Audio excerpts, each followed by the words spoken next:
Well, hello everybody. Good morning or good afternoon, depending on where you are in the world, and welcome to our webinar. In a couple of minutes, my colleague Bernard Fawcett will deliver the presentation, but first a little bit of housekeeping. I'm Andy Sleeth. I'm the International Marketing Manager at GL Education. I'm your host for the day, and I will be relaying your questions later on to Bernard. Stephanie D'Souza is also joining us, and she will be supporting you with any technical questions you have during the course of the presentation.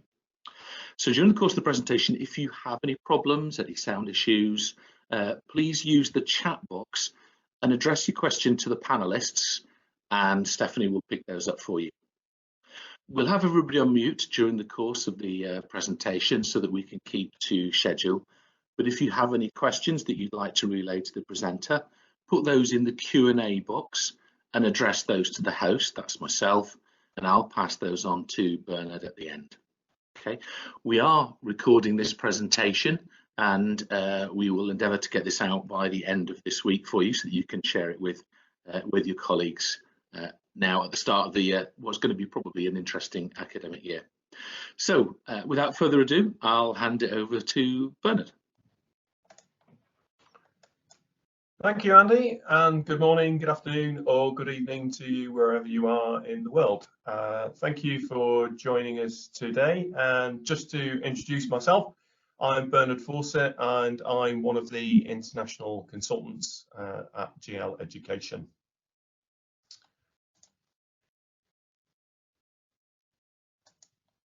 So, just to sort of set the scene before we start, I've worked in education for many years, and during that time, I've not experienced anything like the year we've had this year, and I expect that's very much the case for all of you that are listening in today.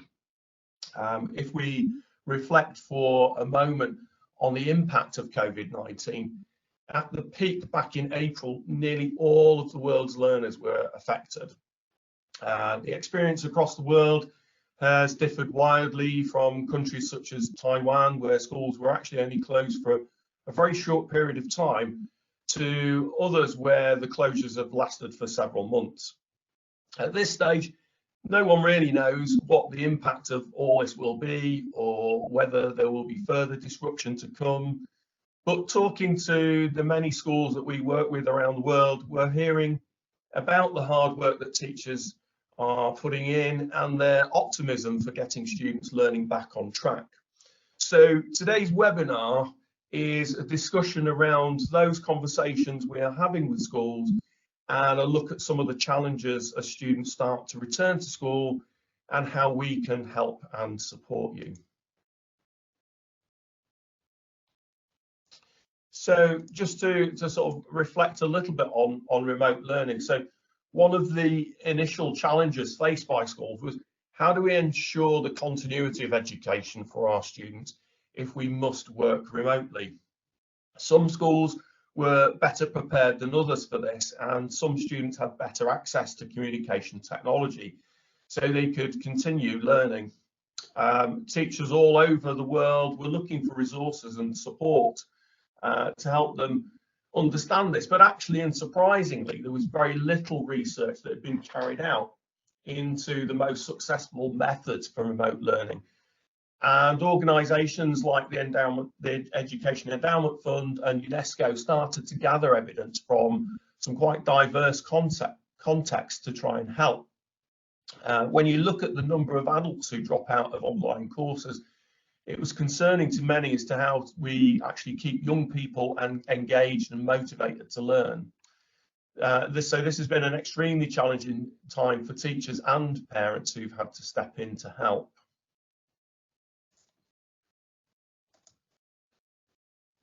So as we've already seen, for most children, their learning has been interrupted. Most schools have been operating as a virtual online school, with virtual lessons and a reliance on parents and carers to help out with some additional homeschooling. We've seen international examinations all over the world cancelled, and controversy around what's replaced those examinations and concern about how students can progress to their next stage of education. At this stage, is the crisis over, or will there be more change to come and, more uncertainty about what the future holds? The whole situation is requiring us all to be very innovative and strive to find alternative ways of working.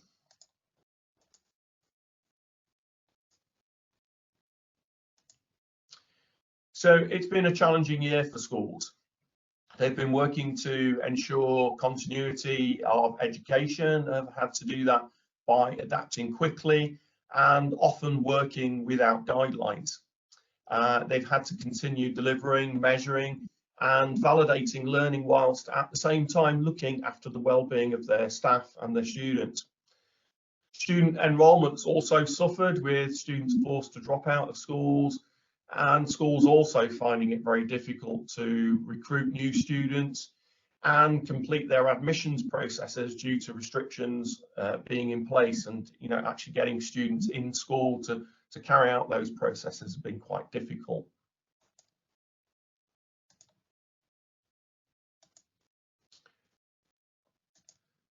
So the experience of remote learning has been very different for students depending on many factors. Access to technology has been a key one, the level of parental support available, their own personal motivation, and the list could go on and on. So one of the first tasks as we look to recovery will be to evaluate how effective remote learning has been. We'll need to understand our students' gaps in knowledge and understanding. We'll need to look carefully at the progress that they've made. We'll need to re-engage them with the more traditional methods of teaching and learning. And to do all of this with a priority on looking after students' well-being.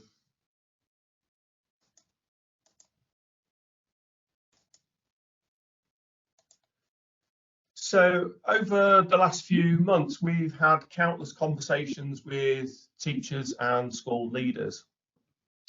What's starting to emerge from those conversations is a clear focus on how they plan to kickstart learning when students return to school. Identifying those gaps in learning, looking at the progress that's been made, and in particularly focusing on students' literacy and language skills are priorities that are clear. Everyone is concerned about students' well-being as well, mindful of not putting undue pressure on students at a time that's been difficult for everyone. Another priority is planning for a return, whatever that might look like. Will it be a full return to school, or will schools need to plan for partial or phased return? And how can school leaders maximise time spent in school if we have to plan for a more blended learning approach?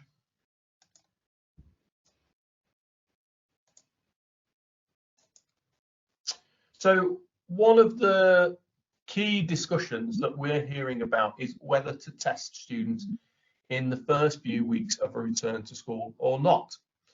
And that really depends on the type of assessment that will be used and how you go about that. It would seem pointless to run high stakes summative examinations at this stage. What the experts are saying is that high quality formative assessment that identifies student starting points and their gaps in their knowledge is paramount to teachers' planning. As teachers, you'll no doubt feel that this is true at any time, not just because of the current crisis. I've got a quote here from Dylan William, and in a recent interview, he indicated that it's important to know if students understand the underpinning knowledge and understanding if they're able to move to the next stage. And I think that's what's the most important thing with your assessments. It's what do students know, and are they ready to move to the next steps?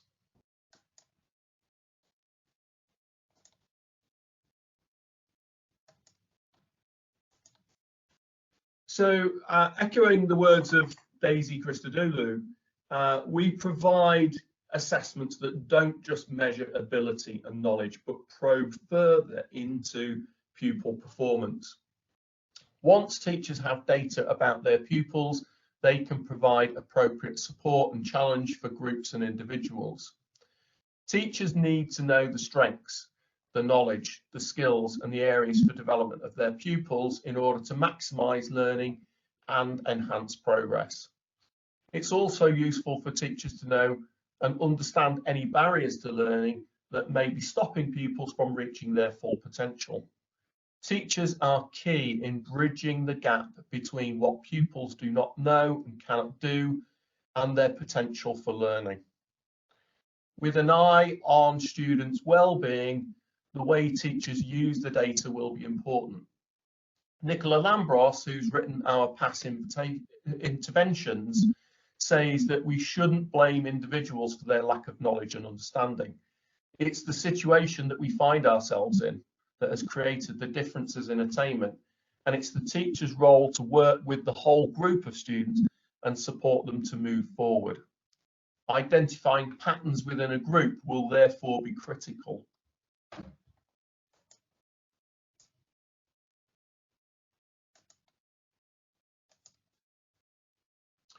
Teachers are always busy. That's no different now to any other time. So when students return, will they really have time to devise new formative assessments and then mark them before analysing the data and planning appropriate lessons? Our mission is to provide a range of assessments that support teachers' understanding of their students. Teachers need to use their time to focus on the planning and to focus on delivering high quality lessons.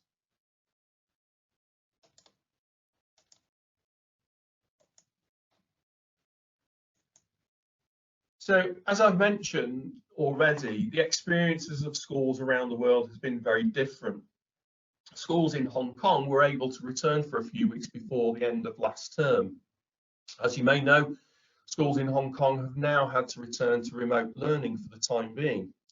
But we spoke to Ross Armitage from the French International School back in June about their experience of running their GL education assessments during those few weeks that they had towards the end of last term. They struggled with that question of, do we assess or do we just get students settled and try to get them back into some routines, having been away from the classroom and remote learning for some 14 weeks.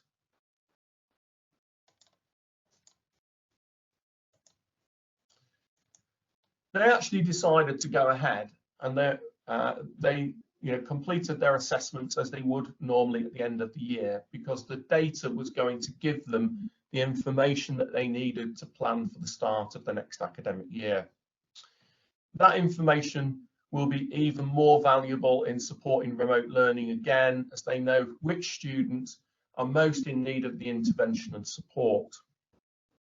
Have you thought about what would happen if you must return to a part-time opening or remote learning again? Would you have the data you need?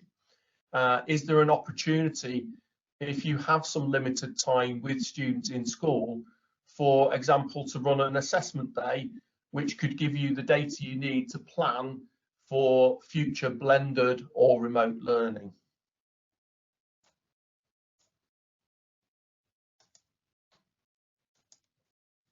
So, interestingly, the results from the assessments that the French International School found were that they weren't all bad, and many students who'd engaged with the remote learning had actually made good or better progress.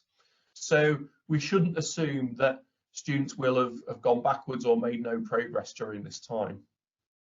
Importantly, they now know what needs to be done moving forward.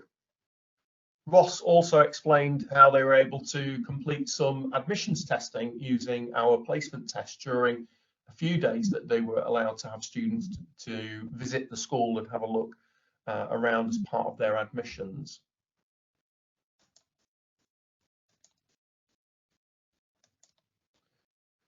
So Ross has written a blog about their experience, and you can now read that full blog from Ross on our website, and the link is on screen at the moment to take you to that. So if you do want to read a little bit more about Ross and the French International Schools experience, I'm sure you'll find that very useful.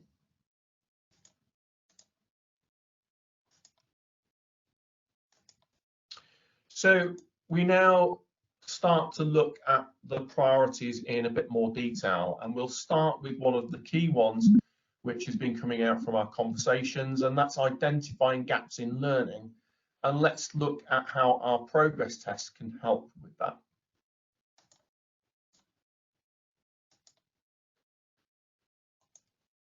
So the progress tests in English, maths and science provide an assessment of what has been learned, and most importantly, the gaps in students' knowledge. Those of you who already use these tests will probably have had to postpone the assessments due to not being in school at the end of the academic year. Running those assessments now will ensure continuity of your data and ensure a smooth transition for students back to school. Our recommendation is that you use those assessments from the end of the last academic year now, so that you can use the appropriate level at the end of the year and still receive a progress category in the reports at the end of the year. Using those tests from the end of the year now will clearly identify what's not securely understood by students, and importantly help to determine the next steps through question level analysis, and help you to identify those groups who are excelling or need that additional help.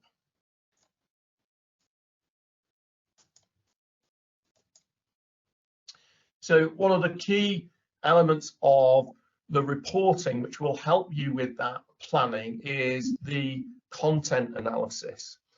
The content analysis in the reports provides a breakdown of the different topics, and for the group it looks at what the strengths are and weaknesses. So you can very, very quickly see across a group what they've done well at, where they've perhaps struggled with some of those concepts and those topics. This will also enable you to do some comparisons of various groups and see whether particular groups have done better than others, or whether particular groups need that extra support. And it allows teachers to focus on the areas of most need.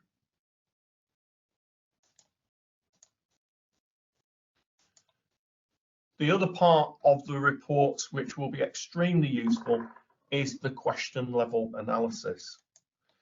So the feedback from teachers as to why they use our assessments highlights the high quality data from the reports. The question by question analysis gives teachers a more granular breakdown of the areas to focus on.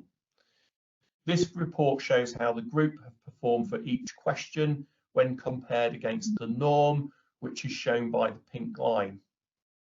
Through using the progress reports, all of this data is available for the teacher with very minimal workload. So they, are going to not have to spend lots and lots of time setting and marking assessments. That data is going to be available for them with very, very minimal workload.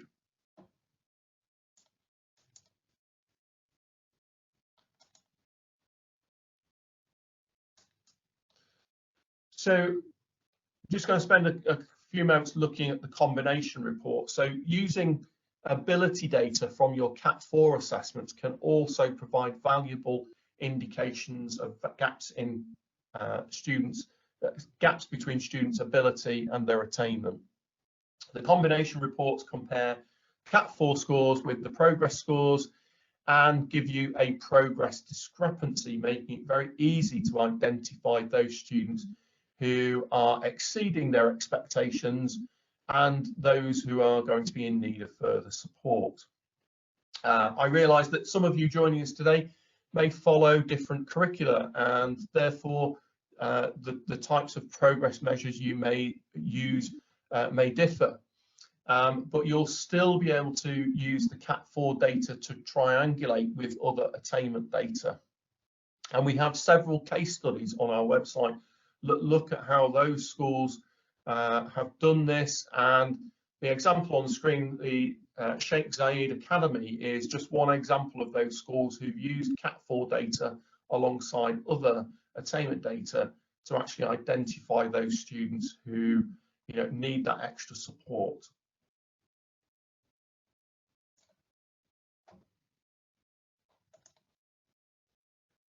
So next we move on to identifying and looking at gaps in literacy and language skills, and specifically gaps in English reading comprehension skills. For many students during the time of school closures, particularly students who may have English as an additional language, their exposure to both written and spoken English may have been limited. So a priority for many schools will be to see how students' English is progressing, and again to identify students who need that support, and next steps will be a priority for many international schools.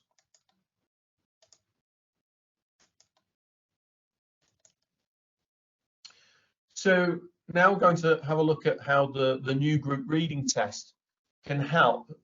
This is an adaptive test of reading comprehension for 7 to 16-year-olds. Its adaptive nature makes it very appropriate for students who have English as an additional language. It helps to identify any vocabulary gaps and highlight strengths and weaknesses they may have in decoding or in comprehension. English is so critical to success in so many subjects that giving students the skills they need will give them the very best foundation for success across a whole range of subjects. The NGRT has 3 different forms, which means that the test can be used up to 3 times a year to track progress. And we also have the new group spelling test, which can be used alongside NGRT, and the 2 assessments together can be completed in under an hour.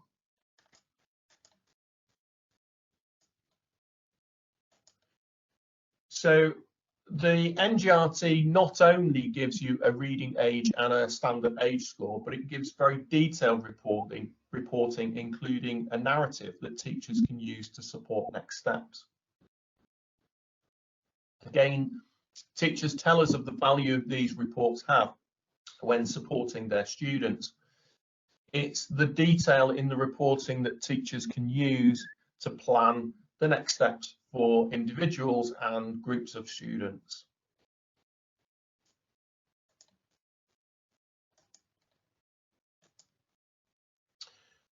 It's also worth mentioning at this point our case study from the Edron Academy, which looks at how they've used NGRT to monitor the effectiveness of their English language interventions.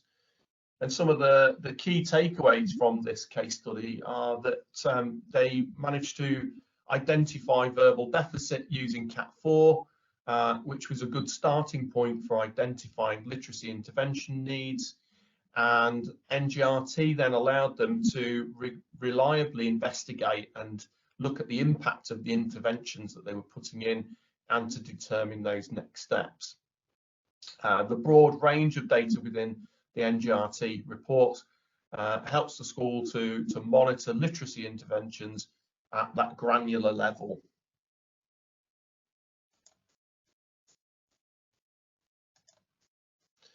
So we now move on to looking at how we can establish a baseline for our students and knowing how our students should perform if they are to reach their full potential. So how do we start to understand that? They may be struggling with their learning, but is there some underlying reason to that? Is it due to the remote learning, or is it due to some other underlying issues such as language development, or do they have other support needs in other areas?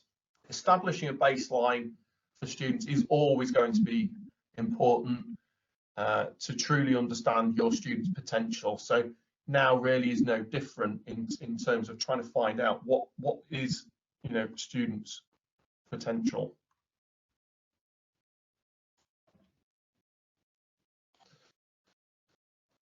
So the cognitive ability test CAT4 offers unparalleled insights into students' developed abilities and their learning strengths and weaknesses.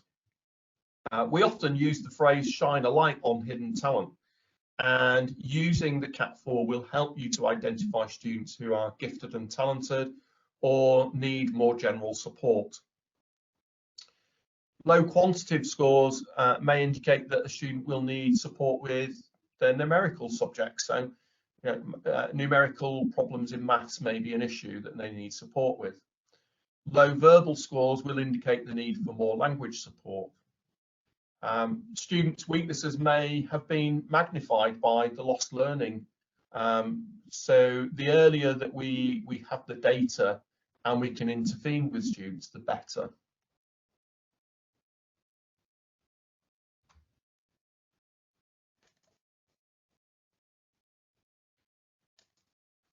So on the screen at the moment, you can see some of the examples from the CAT4 group reports, which will make allocating resources much easier by highlighting the cohorts or groups and the strengths and weaknesses that they have in the way that they can process information.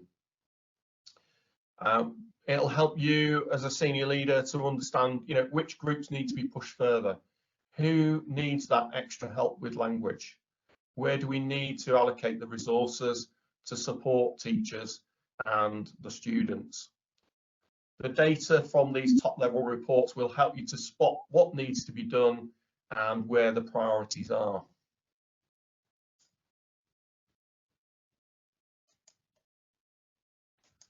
And then if we look at the individual profiles from the CAT4 reports, these provide a detailed picture of the student and includes a narrative with suggestions for teaching and learning. So these can also be linked to our new CAT4 strategies for learning. The document has a detailed suggestions for how students with a variety of different CAT4 profiles will learn best. And the CAT4 strategies for learning has been completely rewritten over the last year and relaunched, and is available on our website for you to download and for teachers to use alongside the reports that they have of their own students within their class. In this particular example on the screen at the moment, this particular student has a strength in spatial reasoning, so they will benefit from learning with more practical learning activities and using things like mind maps to help them understand more complex topics.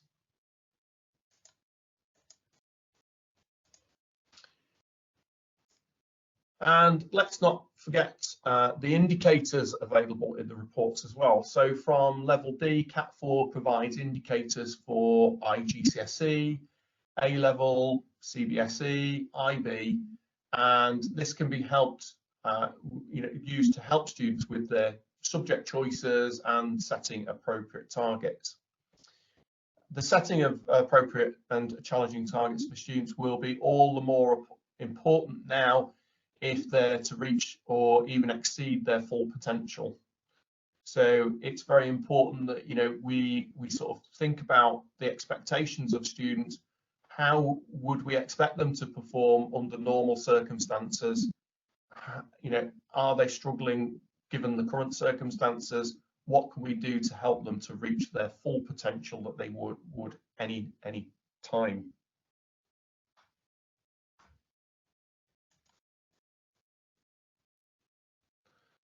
So student well-being, I think, is a priority for everyone all of the time. If we think about happy students will thrive, and if we can get happy students, we get that part right, and we help them to put some hard work in, then success will follow.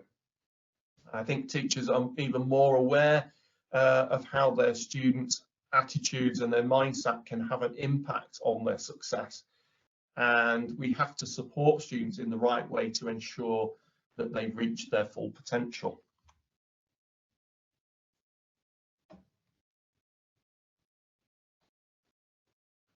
So one of the ways that you can help your students is using the Pupils Attitude to Self and School survey, which can provide some valuable insight as to how students are feeling. One of the things you could be thinking about is what impact has remote learning had on their attitude to school and their motivation.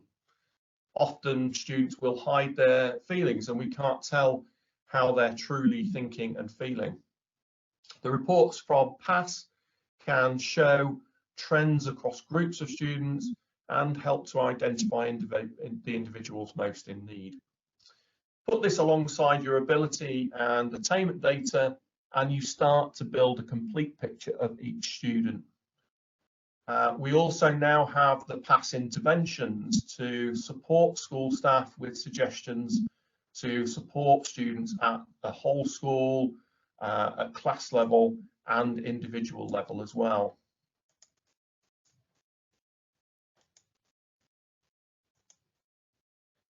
So here is an example of one of the reports from the PASS survey, and as well as the scores for each of the 9 factors which you get, which you can see at the top of the graphs there.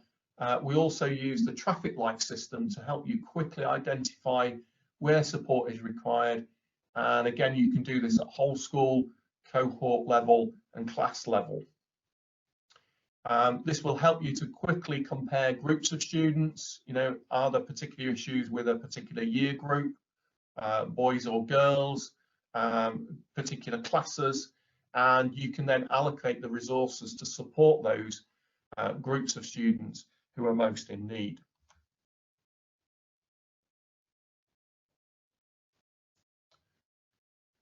And one of the most powerful elements of the PASS reports is the individual profiles, which help schools to gain an holistic view of each student quickly, and using that profile, as I've mentioned, alongside other data, will help you understand each student in much more detail. Again, the colour coding speeds up the process of identifying the students most in need, and it means that you can prioritise which students you need to talk to immediately. As we've previously said, it's not all about the academic. Students need to be happy and motivated so that they can do well.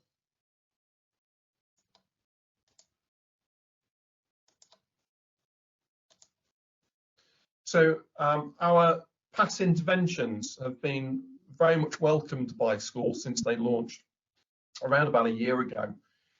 These now offer clear help using some tried and tested methods from teachers and school counsellors, as well as defining each of the factors clearly and looking at how that might look in the classroom. They also contain practical suggestions for activities that you can do at whole school, class level and with individuals. There are also questions and prompts to help you delve further into the issues. The author of the interventions, Nicola Lambros, has now added further suggestions which specifically relate to the situation that we find ourselves in this year. And those additional interventions will go live on the TestWise website next week. Nicola will also be joining us for some sessions at our global virtual conference, which is due to take place in November. So do keep an eye out for emails regarding that over the coming weeks.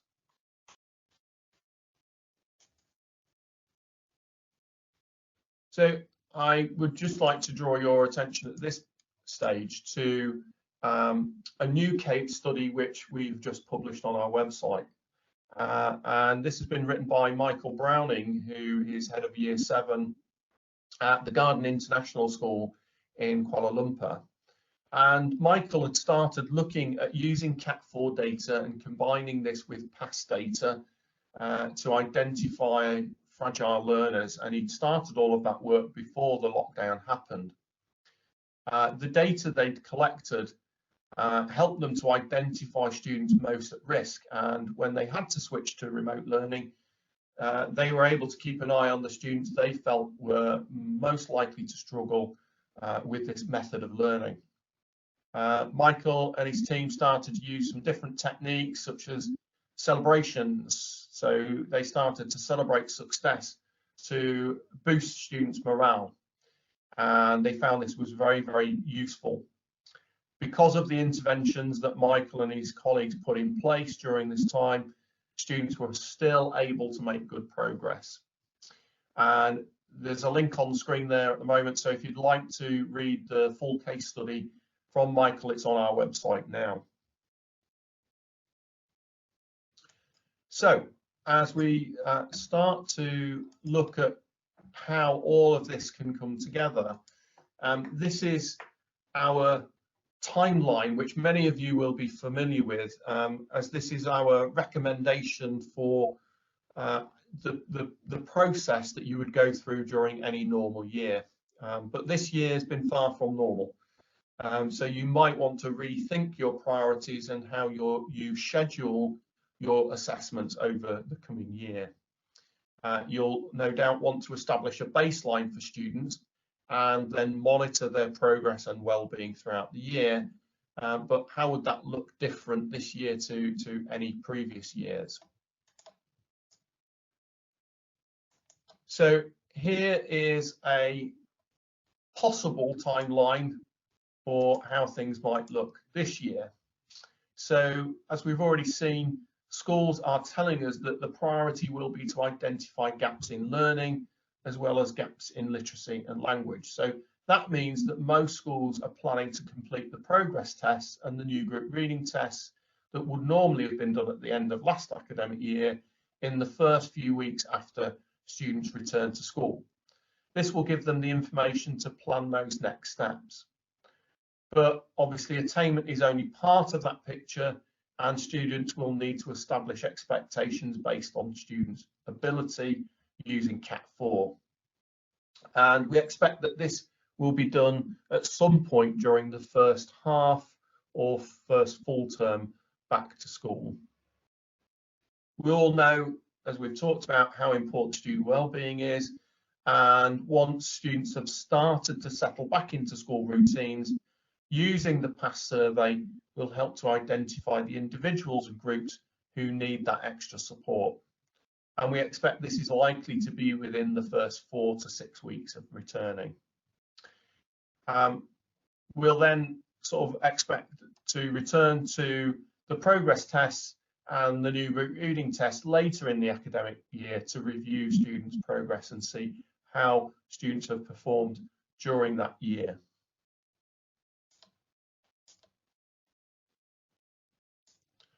So just to sort of reflect now on some of the things that we've talked about.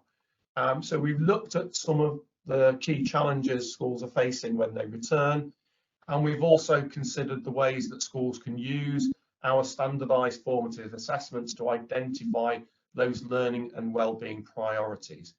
But what next? And that will largely depend on your circumstances and your own individual school's priorities. You'll no doubt want to know what the impact has been on your students. What evidence do you have already? What evidence do you need? What do you need to find out? And also, who will be responsible within your school for taking those next steps?